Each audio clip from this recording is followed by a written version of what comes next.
નમસ્કાર, આપ જોઈ રહ્યા છો મંતવ્ય ન્યૂઝ અને હું છું આપની સાથે લખમા ગઢવી। અધધ આત્મહત્યા શા માટે?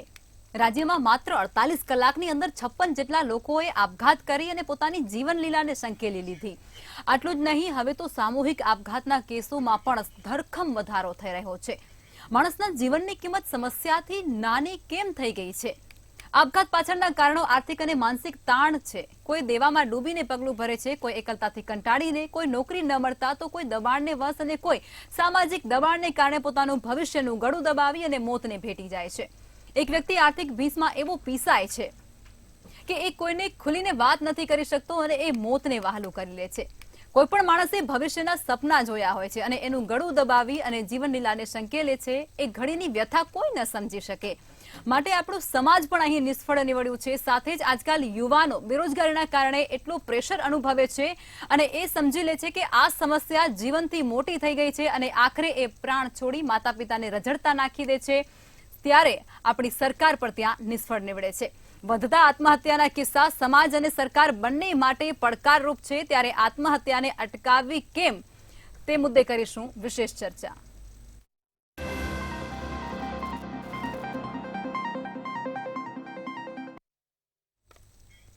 તો ચર્ચામાં આપણી સાથે પ્રફુલભાઈ ત્રિવેદી, મંતવ્ય ન્યૂઝના એસોસિએટ એડિટર જોડાઈ ચૂક્યા છે। સાથે જ ડોક્ટર મીનાબેન વ્યાસ, મનોચિકિત્સક જોડાઈ ચૂક્યા છે અને સિદ્ધાર્થભાઈ ભટ્ટ જોડાયા છે, આર્થિક વિશ્લેષક છે।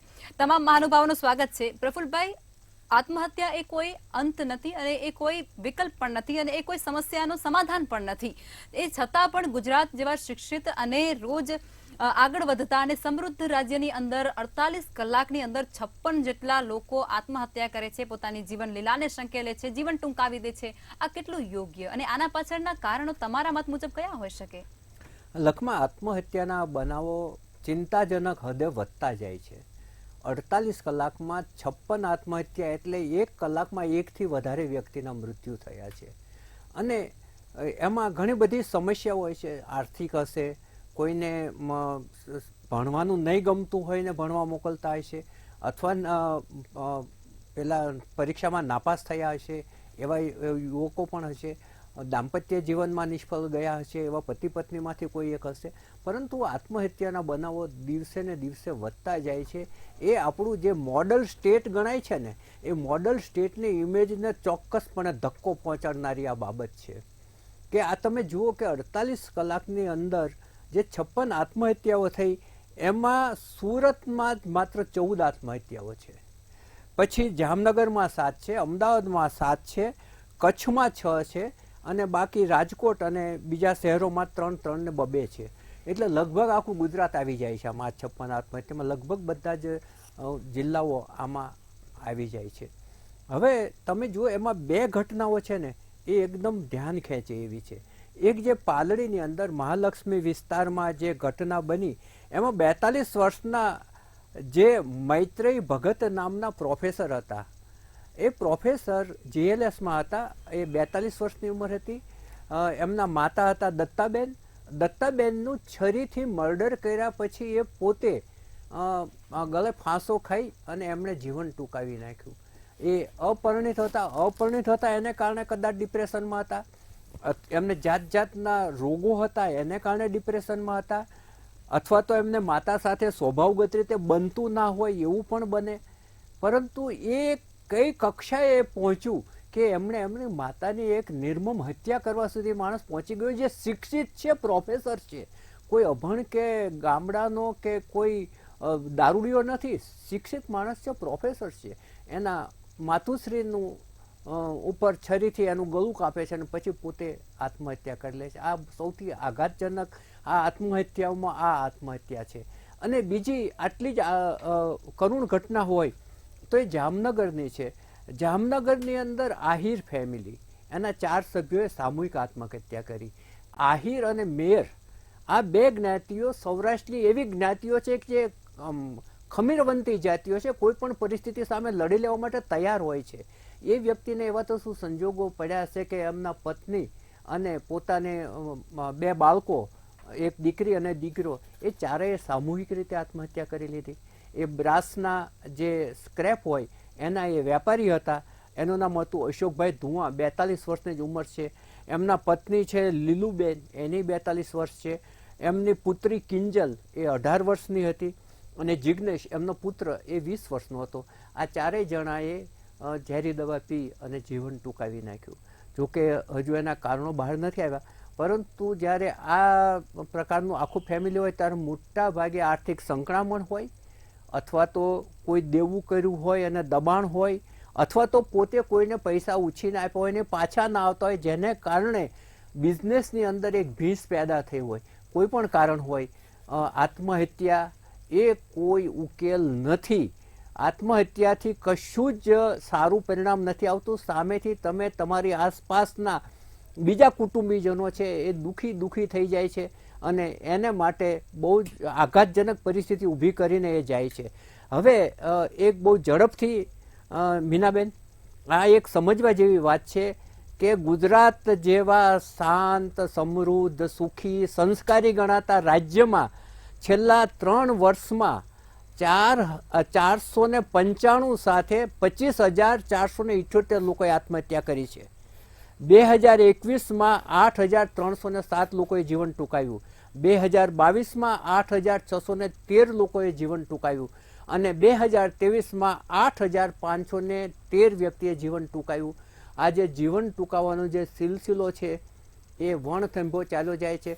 પરિસ્થિતિ કોઈ પણ હોય, આર્થિક હોય, રાજકીય હોય, સામાજિક હોય, ગમે તે પ્રશ્નો હોય, પરંતુ આપઘાત એ કોઈ ઉકેલ નથી. એ તમામ માણસોએ સમજવું જોઈએ અને પોતાના કુટુંબનું, પોતાના નજીકની વ્યક્તિનું વિચારીને પણ એને જીવનના સંઘર્ષો સાથે, જીવનની સમસ્યાઓ સાથે એને સંઘર્ષ કરવો જોઈએ, એને લડી લેવું જોઈએ અને સમસ્યાને કહી દેવું જોઈએ કે સમસ્યા તારા કરતાં મારું જે આત્મબળ છે એ મોટું છે. તમારું આત્મબળ એટલું શું કામ ટૂંકાવી દો છો કે તમારું જીવન ટૂંકાવવું પડે? આ અત્યંત જે કરુણ બાબત છે એના ઉપર આજે આપણે ચર્ચા કરી રહ્યા છીએ. લખમાં બિલકુલ પ્રફુલભાઈ, આત્મહત્યાનો જે આ કિસ્સાઓ બનાવો છે તે ખૂબ ગંભીર સમસ્યા સમાજ અને સરકાર બંને માટે છે. મીનાબેન, આપ મને એ કહો કે આ મનોવૈજ્ઞાનિક દ્રષ્ટિએ તમે આ બનાવો વધી રહ્યા છે એને કઈ રીતે જુઓ છો? કારણ કે આજકાલ ડિપ્રેશન ખૂબ વધી રહ્યું છે અને ક્યાંક સહનશક્તિ પણ લોકોમાં ઓછી થઈ ચૂકી છે અને એના કારણે ક્યારેક આ બનાવ વધુ બનતા હોય તેવું પણ લાગી રહ્યું છે.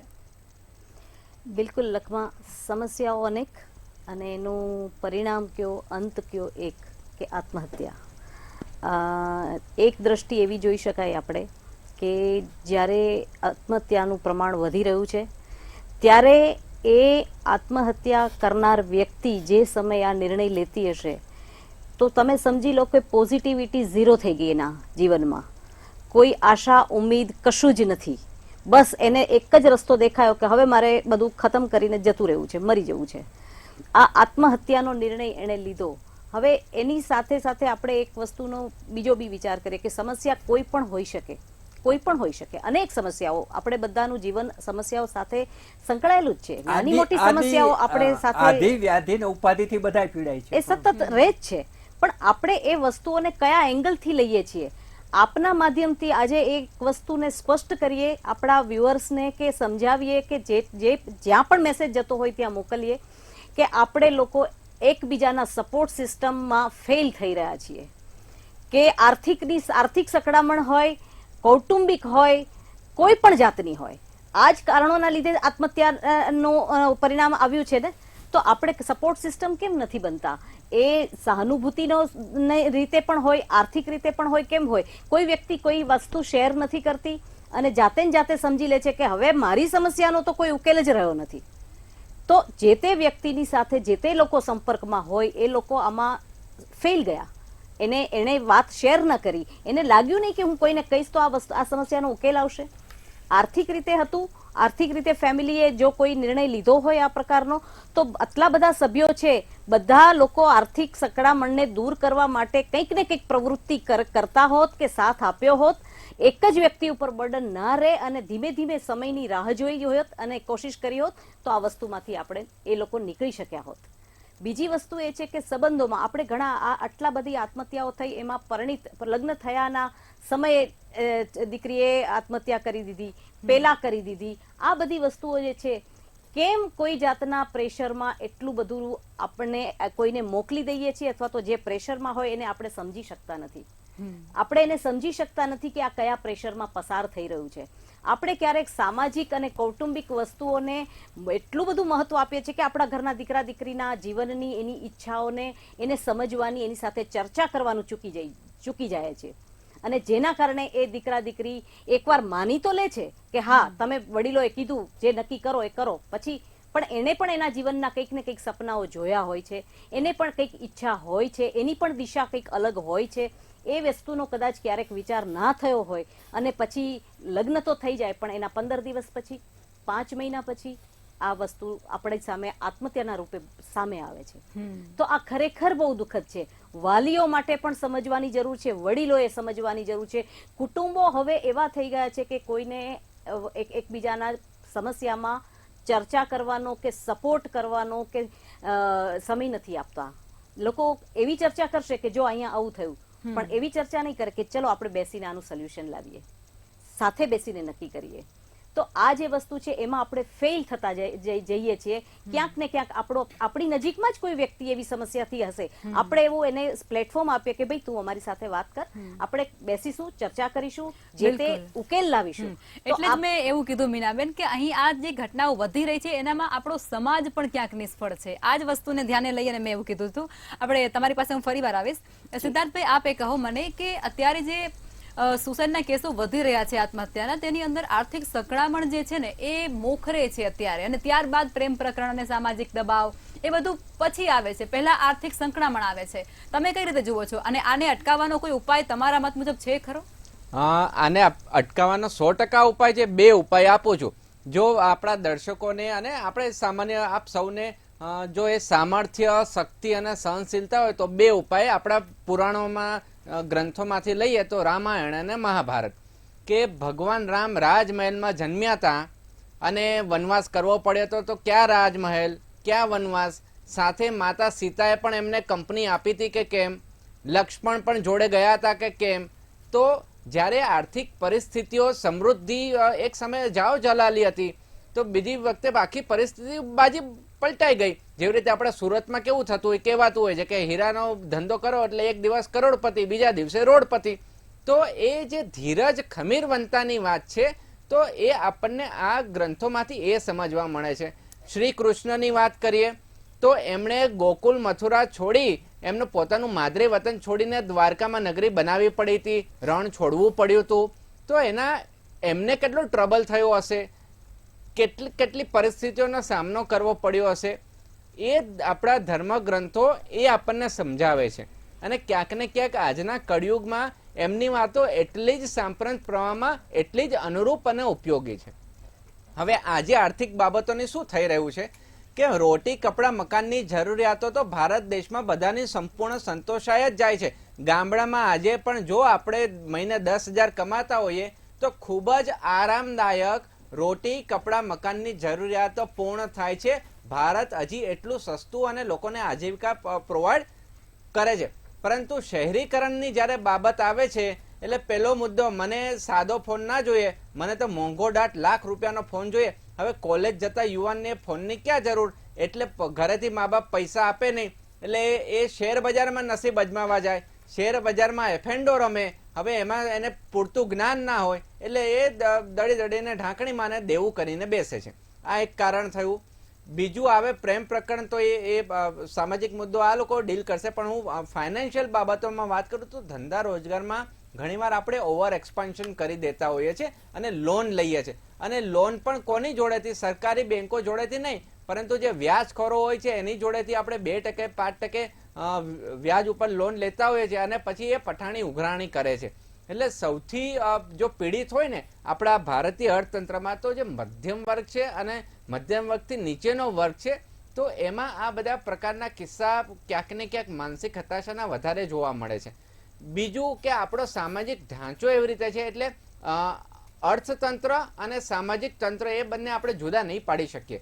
કે કાલે મારો બાજુવાળો કે મારી બાજુવાળી ગાડી લઈને આવશે એટલે સીધી મારી ઘરવાળી કહેશે એને ગાડી લીધી તો આપણે કેમ નહીં.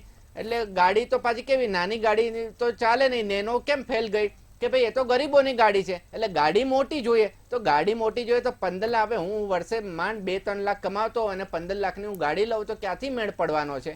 એટલે 1 લાખ રૂપિયાનો મોબાઈલ, 20 લાખની ગાડી, એમ કરતા જે જાહેર સુવિધાઓ છે એનું આપણે પરિવહનનો લાભ કેમ ના લઈએ? એટલે આ જે સાયકોલોજી છે એ બહુ મોટી ઇફેક્ટ કરતી હોય છે.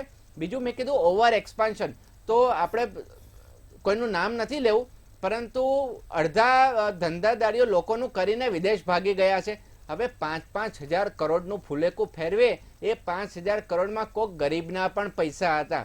ત્રિવેદી સાહેબ સાક્ષી હશે કે માધુપુરા બેંકનું જે કૌભાંડ થયું હતું તો એમાં ગરીબોના પૈસા હતા. તો ક્યારેક આવી પરિસ્થિતિઓ ચીટિંગ થાય છે ને, તો ત્યારે સામાન્ય માણસ, મધ્યમ વર્ગ ક્યાંય નથી જઈ શકતો. એટલે હતાશાનું આ એક પણ કારણ છે. બીજું કારણ ગુંડારાજ છે. ભોળો માણસ હોય ને, ભારત દેશમાં 90, 95, 99% સીધા લોકો છે, પરંતુ જે 1% લોકો જે જો હુકુમી ચલાવે છે, એટલે પરિવાર, સીધો પરિવાર ડિપ્રેશનમાં આવી જાય છે, કોર્ટ કચેરીના ધક્કા ખાવા પડે છે. બીજું હોસ્પિટલ, તો જે પ્રમાણે પ્રાઇવેટ હોસ્પિટલો વધી રહી છે તો એક બિઝનેસ થઈ રહ્યો છે. હોસ્પિટલના ખર્ચા પોસાઈ નથી રહ્યા અને સરકારી હોસ્પિટલમાં જઈએ છીએ તો કીડિયારું ઉભરાય છે. એટલે એક ઓપરેશન કરાવો તો 5 લાખ 10 લાખ રમતા રમતા થઈ જતા હોય. તો બાપડો અહીંયા આપણે ભારતનું સામાજિક ગઠન એવી રીતનું છે કે કમાનાર એક હોય છે ને ખાનાર 4 હોય છે. પરદેશમાં કેવી પરિસ્થિતિ છે કે ભાઈ ખાનારાય 2 હોય છે ને કમાનારાય 2 હોય છે. એટલે આ જે ઇમ્બેલેન્સ થયું છે, તો ના તો આપણે અમેરિકા વાળા બની શક્યા છે, ન તો આપણે સામ્યવાદી બની શક્યા છે. મિશ્ર અર્થતંત્રમાં મને એવું લાગે છે કે આવનારા સમયમાં જો આપણે આપણું અસ્તિત્વ જ જોખમમાં મૂકી દીધું છે. બીજાને દેખાદેખી પાછળ આપણે આપણું અસ્તિત્વ ક્યાંક ગુમાવી બેસ્યા છીએ એવું લાગી રહ્યું છે. મીનાબેન, આપ કહો કે કોઈ વ્યક્તિ છે તે પોતાની વ્યક્તિગત રીતે કંટાળી પોતાના જીવનથી અને આત્મહત્યા કરે તો એક અલગ મુદ્દો બની જાય છે, પણ અહીંયા સામૂહિક આપઘાતના કેસો વધી રહ્યા છે. એ તો તમે જુઓ, એના પાછળના કારણો શું હોઈ શકે? કોઈ એક વ્યક્તિ આત્મહત્યા કરે તો આપણે સમજી શકીએ, પણ આખી ફેમિલી બધા જોડે બેસી અને નિર્ણય કરતા હશે અને ત્યારબાદ આવું પગલું ભરતા હશે, એમની એ પરિસ્થિતિ કઈ હશે? સાયકોલોજીકલ બીજાને કઈ રીતે તૈયાર કરતા હશે? કારણ કે આ માનસશાસ્ત્રીય કેમ કે બધાના માઇન્ડ તો એક વિચાર તો ના ધરાવતા હોય. જી બિલકુલ. જુઓ, પહેલી વસ્તુ કે જ્યારે સામૂહિક એક જ ફેમિલીની વ્યક્તિઓ આત્મહત્યા કરે ત્યારે એક મુખ્યત્વે કારણ તપાસ થશે તો આવું જ કંઈક કારણ આવશે એવું લાગે છે કે એક વસ્તુ હોય કે ઘરમાં કોઈ એવી ઘટના ઘટી હોય, ઘરમાં કોઈ એવો નિર્ણય લેવાયો હોય જેથી કરી જે એના નજીકના કુટુંબમાં કે આખા સમાજમાં શરમજનક લાગણી અનુભવાતી હોય કે આ વસ્તુ બહાર આવશે તો શું થશે. બરાબર છે, આ એક કારણ પણ હોઈ શકે કે આવા કારણ હોય કે દીકરી કે દીકરાના કોઈ નિર્ણયો એવા હોય, મા બાપના વચ્ચેના કોઈ એવા કોઈ પ્રશ્નો હોય કે એ ટાઈપનું હોય કે જે આપણે એક ઢાંચામાં છીએ કે આપણે આપણા કુટુંબમાંથી કોઈ પણ વસ્તુ નેગેટિવ છે એ બહાર જશે તો લોકો શું કહેશે એના ઉપર વધારે ચિંતિત રહીએ છીએ અને એ ચિંતા, ટેન્શન, પ્રેશરના અંતે આત્મહત્યા. આ બધી વસ્તુઓની આખી સિક્વન્સ ઊભી થઈ જાય છે. આપણે એવું નથી વિચારતા અમુક કે ભાઈ આ પ્રશ્ન તો થયો છે તો હવે એમાં 10 જણા બીજાને એડ કરીએ અને પછી સામૂહિક ચર્ચા કરીએ કે ભાઈ આ વસ્તુનું સોલ્યુશન કઈ રીતે લાવવું. આર્થિક પણ કારણ હોઈ શકે કે મોટું જબરજસ્ત દેવું થઈ ગયું છે અને હવે શું કરવું, હવે આ લોકોનું તો પણ એના પણ ઉપાયો છે. કોઈ પણ વ્યક્તિ પાસેથી તમે કોઈ પણ પ્રકારના કોઈ પણ અમાઉન્ટ લીધી છે તો એ અમાઉન્ટની પર જો તમને પ્રેશર કરવામાં આવતું હોય તો તમે એ માટે ફરિયાદ કરી શકો છો, સમય મુદ્દત માગી શકો છો કે બીજા અન્ય પણ લોકોની મદદ લઈને આ વસ્તુનું તમે કરી શકો છો. અને આ અત્યારે સમાજમાં જો એક વસ્તુ છે કે જ્યારે આ કૌટુંબિક સામૂહિક જ્યારે આત્મહત્યા થાય છે ને ત્યારે લોકો ત્યારે તો એ વિચારવાનું, કોઈ એક વ્યક્તિ આત્મહત્યા કરે ત્યારે એવું લાગે કે એ વ્યક્તિ એકલતા અનુભવતી હશે અથવા તો કોઈ એવા નિર્ણયને કોઈ સાથે ચર્ચા નથી.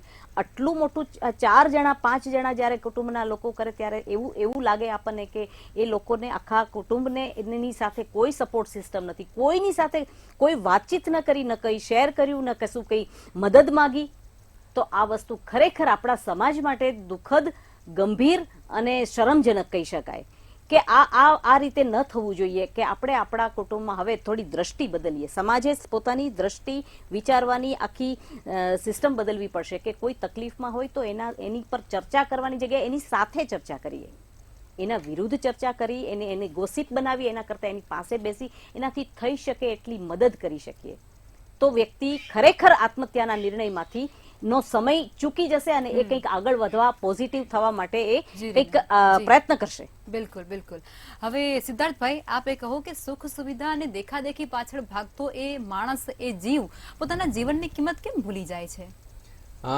જીવનની કિંમત અમૂલ્ય હોય છે અને એનું બહુ સરસ ઉદાહરણ કહું ને તો આપણું ગ્રામીણ અર્થતંત્ર છે કે છાતી ઠોકીને હું કહું છું કે આપણું જે કોઓપરેટિવ મોડલ છે as far as the business is concern, તો અમૂલના જે પશુપાલકો છે આજે પણ એમનો દરેકનો પગાર કલેક્ટર કરતા વધારે છે અને છતાં પણ એટલું સરળ અને સાદગી ભર્યું જીવન જીવે છે. અને જ્યારે એના છોકરાઓ મોટા થાય છે ને કે મમ્મી પપ્પા મારે શહેરમાં આવવું છે, શહેરમાં આવે એટલે પેલા ઘરનો પ્રશ્ન ઉભો થાય. પછી કોઈ એમ કે ખેડૂત છે તો એને દીકરી મળતી નથી એટલે પાછું અહીંયા શહેરમાં સિદ્ધાર્થભાઈ, સમયનો અભાવ છે, ટૂંકમાં કરજો. જી જી.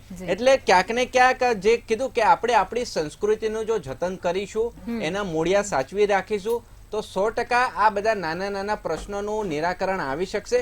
પરંતુ જો ક્યાંક આપણે કોકને ગાંડું અનુકરણ કરશું તો આનું સમાધાન શક્ય નથી. બિલકુલ, ચોક્કસથી. પ્રફુલભાઈ, તમે તમારા સમાપનમાં શું કહેશો અને શું લોકોને કહેવા માંગશો?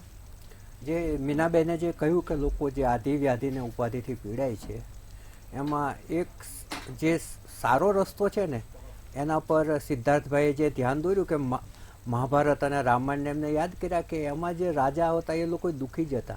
એમની સમસ્યાઓ તો હતી, એમને પણ હતી, કર્ણને પણ હતી, પણ એ લોકો જીવન ટૂંકાવા નહોતા દોડ્યા.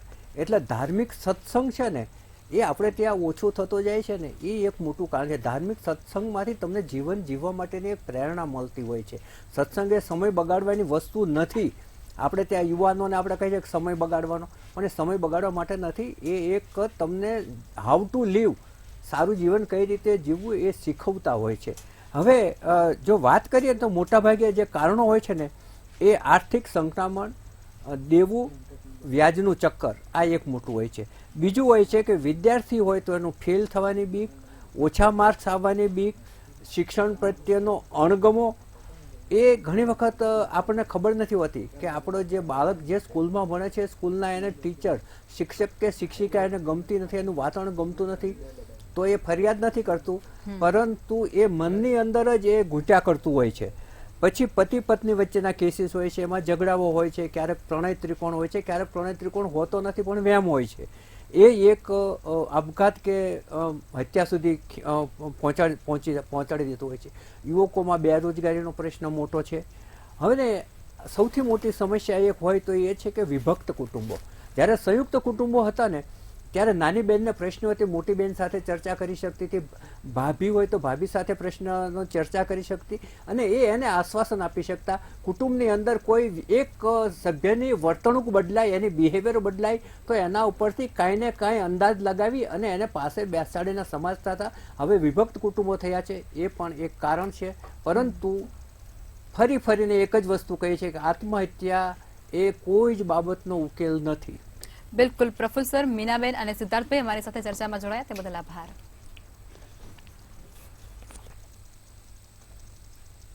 આત્મહત્યા એ કોઈ ઉકેલ તો નથી જ. વારંવાર આપણે સાંભળીએ છીએ. તે વચ્ચે 48 કલાકમાં 56 લોકોએ પ્રાણ છોડી દીધા. ખૂબ ગંભીર સમસ્યા આ સમાજ અને સરકાર બંને માટે છે. આત્મહત્યા કોણ કરે છે? આર્થિક ભીસમાં હોય છે, સામાજિક રીતે પીડાય છે, બેરોજગારીથી પીડાય છે, એકલતાનો શિકાર બને છે, એ વ્યક્તિ એ પગલું ભરે છે. ભવિષ્યના સપનાનું ગળું રૂંધી, માતા પિતાને રઝળતા મેલી, પ્રિય પાત્રને તલચતું મૂકી, ભાઈ બહેનને ઓહાપોહ કરતા મૂકી અને એ વ્યક્તિ ક્યારે પોતાનું જીવન ટૂંકાવે છે જ્યારે એને પૂરી ખાતરી છે કે મારું હવે કોઈ નહીં સાંભળે, ના સરકાર સાંભળશે કે ન તો સમાજ સાંભળશે. ત્યારે આ બનાવ બને છે. માટે બંનેને જાગવાની જરૂર છે અને જાગે તેવી આશા સાથે ચર્ચાને સમાપ્ત કરીશું. નમસ્કાર.